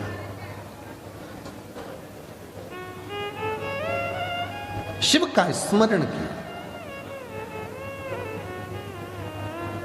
हमारे 12 ज्योतिर्लिंग श्री विठले सेवा समिति की कथा चल रही है 12 ज्योतिर्लिंग में। इस बार थी देवघर में। तुम्हारे गुजरात में भी बाबा की कृपा से 2 ज्योतिर्लिंग है, और हमारा तो बाबा देव अधिदेव महादेव से यही प्रार्थना है कि बाबा इन श्रोताओं में जो आस्था चैनल पर सुन रहे हो, सोशल मीडिया पे सुन रहे हो, या पंडाल के बाहर पंडाल में बैठकर बड़ौदा की धरा पर सुन रहे हो, ऐसी कृपा करना जब हमारी समिति की 12 ज्योतिर्लिंग की कथा सोमनाथ और नागेश्वर में आए तो आप में से सब जजमान बने और सब पे बाबा शंकर की कृपा विराजे। मेरा वो घरदानी कुबेर भंडारी आपको इतना दे कि जैसे ही आपको सूचना मिले कि हमारे सोमनाथ में विठले सेवा समिति की कथा होने जा रही है तो आपका फोन आए कि हम भी यजमान बनेंगे, सोमनाथ की पवित्र धरा पर हमें भी यजमान पद ग्रहण करना है। शिव से ऐसी प्रार्थना,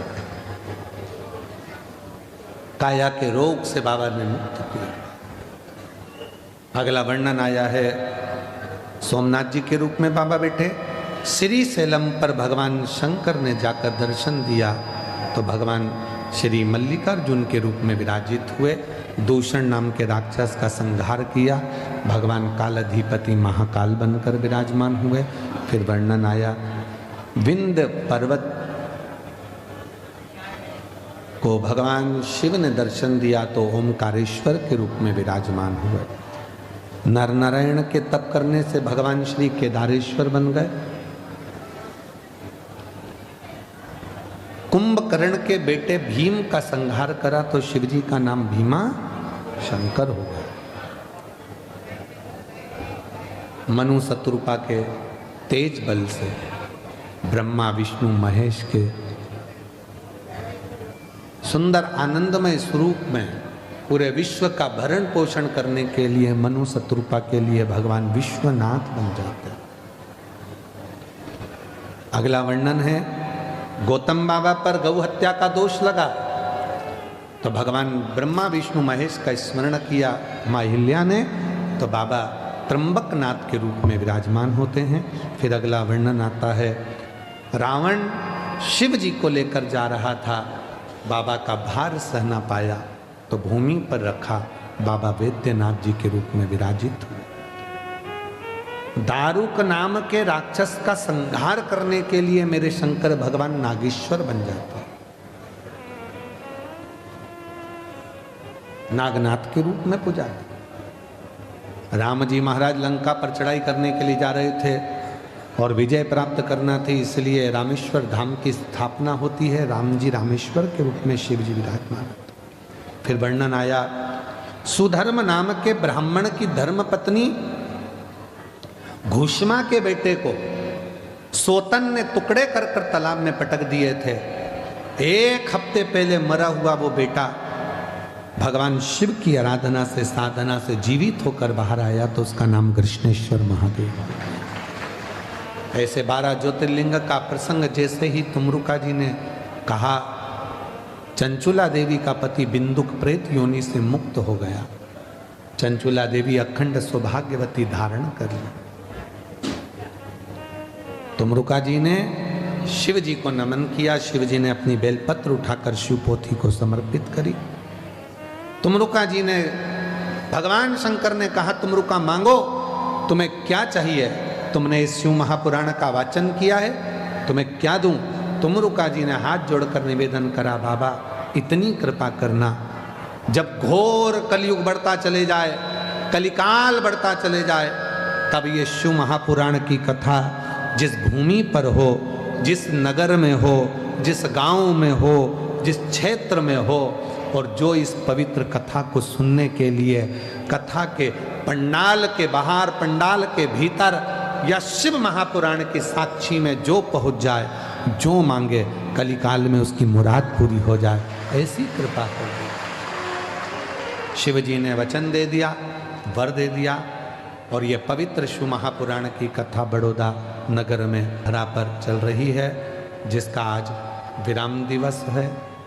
हमारा तो केवल इतना सा निवेदन है कि इस भूमि पर बैठकर बाबा को अपने मन का भाव कहकर जब आरती के बाद यहाँ से जाओ तो उस भूमि को नमन कर कर, रज को हृदय लगाकर बाबा से विनय कर कर जाना, कह कर जाना, बाबा सब दुख काटो ओ भोला, सब दुख काटो ओ भोला, सब दुख काटो। शिव जी को नमन कर कर बाबा से प्रार्थना करना, विनय करना, नमन कर कर जाना। 5 बार साथ में श्री शिवाय नमस्तुभ्यम आप और हम बोलेंगे। उसके बाद थोड़ी देर के लिए मौन होंगे। उस समय पर आप बाबा से अपने मन का भाव कहिएगा, प्रार्थना करिएगा।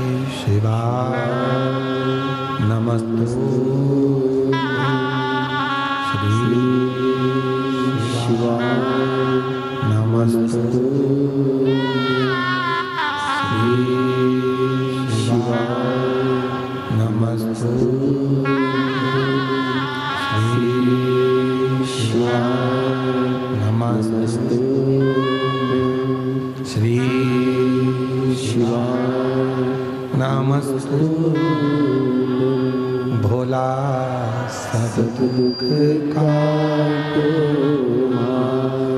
ओ भोला, सब दुख काटो शिव शंकर जपते माला, भोले बाबा जपते माला, भोला सब दुख काटो ओ भोला, सब दुख काटो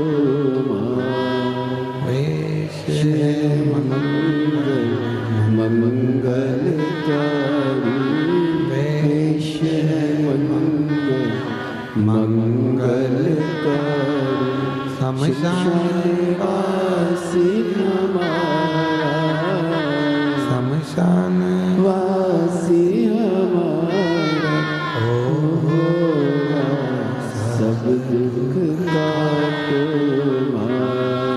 ओ भोला, सब दुख काटो